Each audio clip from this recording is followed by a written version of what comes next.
নমস্কার বন্ধুরা, আজকে কালজয়ী বাংলার রোম্যান্টিক ড্রামা চলচ্চিত্র সাগরিকার কথা বলবো। 1956 সালে সাগরিকা ছবিটি মুক্তি পেয়েছিল। অভিনয় করেছিলেন মহানায়ক উত্তম কুমার এবং সুচিত্রা সেন।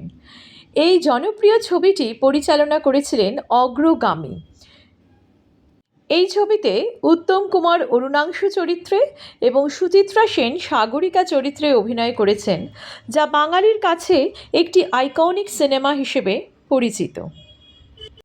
এই ছবিটি শুধুমাত্র রোম্যান্টিক ছবি নয়, এই ছবিতে প্রেমের পাশাপাশি মেয়েদের সম্মান জানানোর বার্তা এবং গভীর মানবিকতা বোধ দেখানো হয়েছে, যা আজও দর্শকদের মুগ্ধ করে।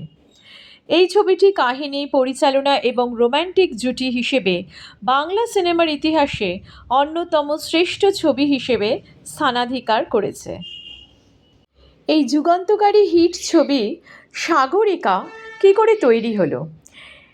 এটির পরিচালক গোষ্ঠী অগ্রগামীর প্রধান পরিচালক ছিলেন সরোজ দে, যিনি প্রথমে যুক্ত ছিলেন অগ্রদূতের সঙ্গে। অগ্রদূত পরিচালিত বেশ কিছু ছবিতে উত্তম সুচিত্রা নায়ক নায়িকা ছিলেন। অগ্রদূত থেকে বেরিয়ে অগ্রগামী নাম দিয়ে তিনি কিভাবে ছবিটি তৈরি করেন সে কথাই বলছি। তার সাক্ষাৎকার থেকেই আমরা জানতে পারি যে এই সাগরিকা হলো পরিচালক সরোজ দের প্রথম ছবি। সরোজ দে, নিশীথ ব্যানার্জি এবং পার্বতী শঙ্কর দে অগ্রদূত গোষ্ঠী থেকে বেরিয়ে এসে অগ্রগামী তৈরি করেছিলেন। উত্তম সুচিত্রা দুজনেই পরিচালক সরোজ দেকে অনুপ্রেরণা দিয়েছিলেন ছবি তৈরি করার জন্য। উনি ছবি করলে ওনারা দুজনেই অভিনয় করবেন সেটা বলেও দিয়েছিলেন। পরিচালক সরোজদের সাথে সুচিত্রা সেনের পরিচয় বহুদিনের। সবার উপরে এবং অগ্নি পরীক্ষা এই দুটো ছবিতেই উত্তম সুচিত্রা এবং সরোজ দে একসঙ্গে কাজ করেছিলেন। তাই পরিচালক সরোজ দে নাম ধরে ডাকলেও আপনি সম্বোধন করতেন। সুচিত্রা কিন্তু পরিচালকের ডাকনাম কালু ধরেই কথা বলতেন। যাই হোক, উত্তম কুমার এবং সুচিত্রা সেন এই দুজনের উৎসাহতে পরিচালক সরোজ দে সাগরিকা তৈরি করতে শুরু করলেন।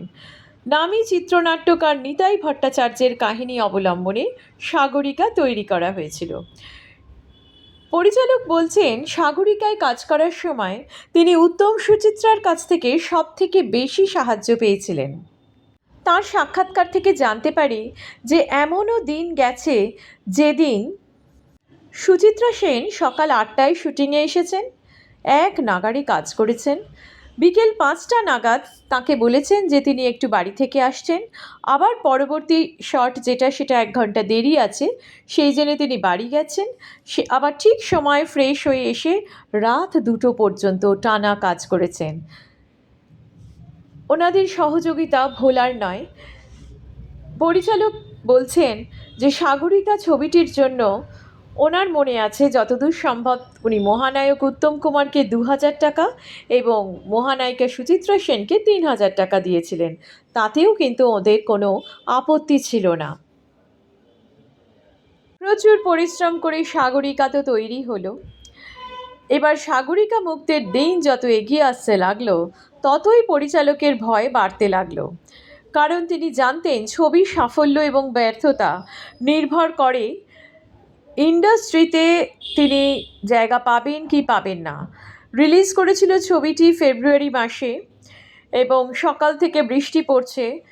পরিচালক বেশ ভীত সন্ত্রস্ত অবস্থায় শ্রী প্রেক্ষাগৃহে গিয়েছিলেন। তিনি প্রথম শো দর্শকদের সঙ্গে হলে বসে দেখতেন। তিনি মনে করতেন দর্শকদের মতামতই সবথেকে গুরুত্বপূর্ণ। সাগরিকার গল্পটা বেশ অন্যরকম ছিল, তাই তিনি স্বাভাবিকভাবেই একটু নার্ভাস হয়েছিলেন। তিনি লক্ষ্য করলেন প্রথম শো দেখে অনেকেই আবার টিকিট কাটছেন। সেই সময় ছবি ভালো লাগলে লোকে আবার দেখত, বাড়ির লোকের জন্য টিকিট নিয়ে যেত। ছবিটা চলেছিল প্রায় 24 সপ্তাহ শ্রী প্রেক্ষাগৃহে। সাগরিকা ছবির বিখ্যাত গান আমার স্বপ্নে দেখা রাজকন্যা থাকে ৭ সাগর আর ১৩ নদীর পাড়ে, এই গানটি শ্যামল মিত্র প্রথম ছবিতে একক গাইল। এই স্মরণীয় গানটি গাওয়ার পেছনেও একটা মজার ঘটনা আছে। সেই সময় সিঁথির মোড়ে এমপি স্টুডিওতে শ্যামল মিত্র নিয়মিত আসতেন। ওখানে ক্রিকেট, ভলিবল, ব্যাডমিন্টন খেলা হতো। পরিচালক সরোজ দে এবং শ্যামল মিত্র দুজনেই খুব ভালো ব্যাডমিন্টন খেলতেন। তিনি ছবি করবেন শুনে শ্যামল প্রায়ই বলতেন যে শ্যামলকে একটা সুযোগ দিতে হবে। তো পরিচালক সরোজ দে শর্ত দিয়েছিলেন, ব্যাডমিন্টনে যদি তুমি আমাকে হারাতে পারো তবেই এই সুযোগটা পাবে। এক সাংঘাতিক ব্যাডমিন্টন খেলা হলো এবং পরিচালক জিতলেন। হেরে গিয়ে যত না মন খারাপ হলো, তার থেকে ছবিতে সুযোগ পাবে না বলে সেই মন খারাপটা বেশি হয়ে গেল শ্যামলের। পরিচালক কিন্তু শ্যামল মিত্রকে এই সাগরিকা ছবির ওই গানে ব্রেকটা দিয়েছিলেন এবং ওই গানে অসাধারণভাবে ওই গানটি জনপ্রিয় হয়েছিল। শুধু তখন নয়, আজও ওই গান জনপ্রিয়। সাগরিকার আরেকটি ইন্টারেস্টিং গল্প হলো, পরিচালক সরোজ দে ম্যাডাম সেনকে দিয়ে সাগরিকার তখনকার দিনের বিচারে সব থেকে দুঃসাহসিক রোম্যান্টিক সিন করিয়েছিলেন। শেষ দৃশ্যের কথা, যেখানে উত্তম কুমার অন্ধ তো থেকে দৃষ্টি ফিরে পেয়ে সুচিত্রাকে খুঁজছে পাগলের মতো, আর সুচিত্রা ঘরের বাইরে বারান্দায় দাঁড়িয়ে কাঁদছে। যখন ডাক্তাররা বলছে যে ওই রকম উত্তেজিত হলে উত্তম আবার দৃষ্টিশক্তি হারাবে, সেই কথা শুনে সুচিত্রা আবেগতাড়িত হয়ে ছুটে আসবে ঘরে, পাগলের মতো জড়িয়ে ধরবে উত্তমকে। দীর্ঘদিন পর মিলন হলে যে অ্যাটিটিউডটা থাকা দরকার সেটা আনতে দুজনেই সফল। এই দৃশ্যটা খুব ন্যাচারাল হয়েছিল। এই যে চরিত্রের মধ্যে মিশে যাওয়া, এটা সুচিত্রার মধ্যে ছিল অসাধারণভাবে। পরিচালকের মতে সবসময়ই সুচিত্রা সেন কোনো চরিত্র অভিনয় করার সময় ভেবে নিতেন যে তিনিই ওই চরিত্রটা হয়ে গিয়েছেন এবং সেই কারণে অসাধারণভাবে ফুটিয়ে তুলতেন যে কোনো রকম সিন। সেটা রোম্যান্টিক সিনও হতে পারে কিংবা সেটা অন্য রকম কোনো সিনও হতে পারত। পরিচালকের মতে ওই একই ঘটনা ঘটেছিল তার দ্বিতীয় ছবি শিল্পীর ক্ষেত্রে। সেখানে আরও জটিল পরিস্থিতিতে নায়িকা আচমকা দেখতে পাচ্ছেন যে নায়ক মারা যাচ্ছে, তাই প্রথমে বিস্ময়, তারপর ভেঙে পড়া। সুচিত্রা সেখানে কান্নায় ভেঙে পড়েছে, সেটা প্রচণ্ড লাউড ছিল এবং ওই লাউডনেসটা পরিচালক রেখে দিয়েছিলেন কারণ ওটাই স্বাভাবিক। এই প্রাণবন্ত অভিনয় সাধনা ছাড়া হয় না। পরিচালকের মতে তিনি দেখেছেন উত্তম এবং সুচিত্রা দুজনেই ভালো অভিনয় করার ইচ্ছেটা দুজনের মধ্যে এমন ছিল যেন ভক্তের ভগবানকে পাওয়ার মতো একটা সাধনা ছিল দুজনের মধ্যে। আর সেই কারণেই বোধহয় উত্তম কুমার এবং সুচিত্রা সেন যে রোম্যান্টিক জুটিতে সাফল্য হয়েছিলেন, সেই জুটির সাফল্য কিংবা সেই রকম জুটি বাংলা ছবিতে আর কোনো দিন হয়নি। সাগরিকা ছবিটির গল্পে আমরা দেখতে পাই ডাক্তারি ছাত্র অরুণ, তার খুব ইচ্ছে ইংল্যান্ডে গিয়ে ডক্টর হওয়ার।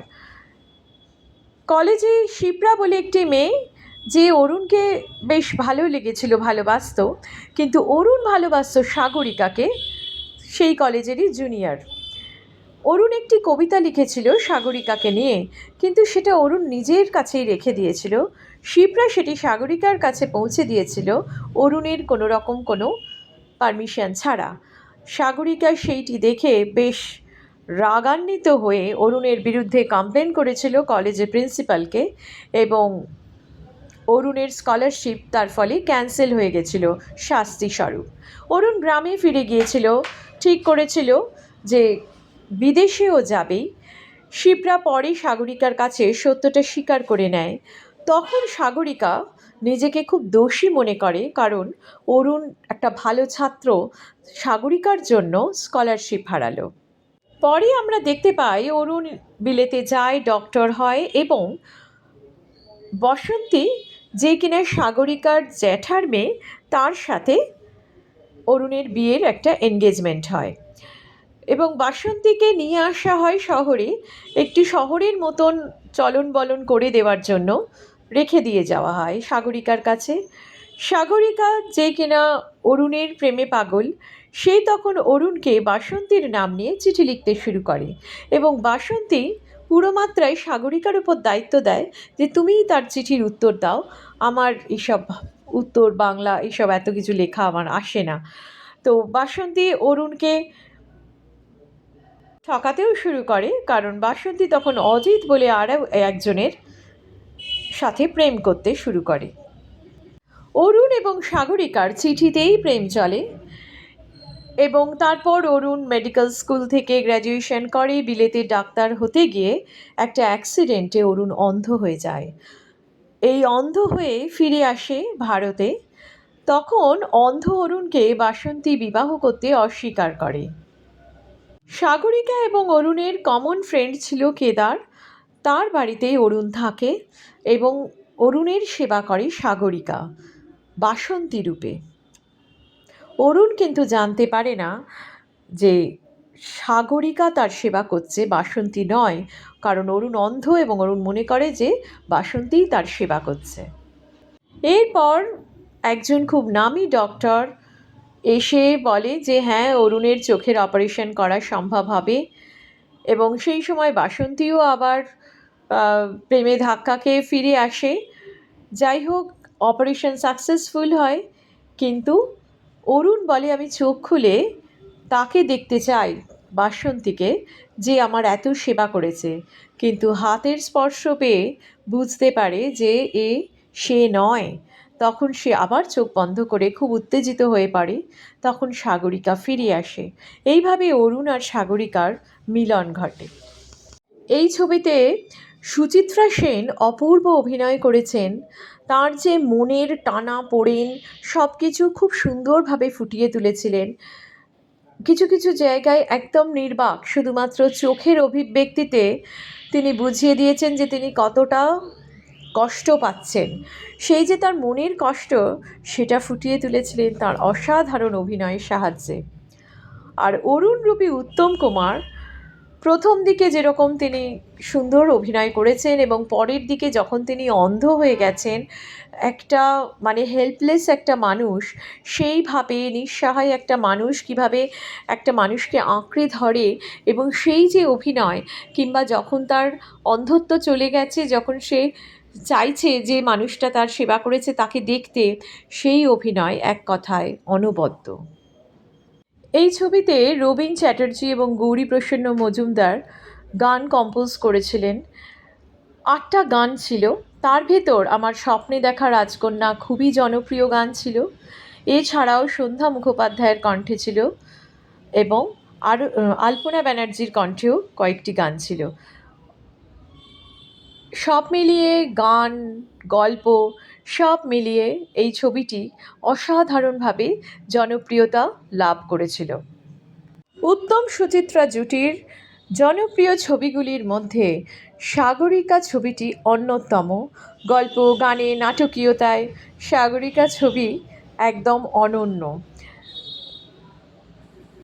এই ছবিটি চিরকাল মনে রাখার মতন একটা ছবি, যে ছবির গল্প কখনো পুরনো হয় না।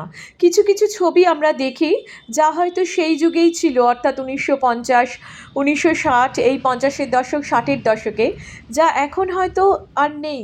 কিন্তু সাগরিকার গল্পটা এমন, এটা সর্বকালের গল্প বলা যায়।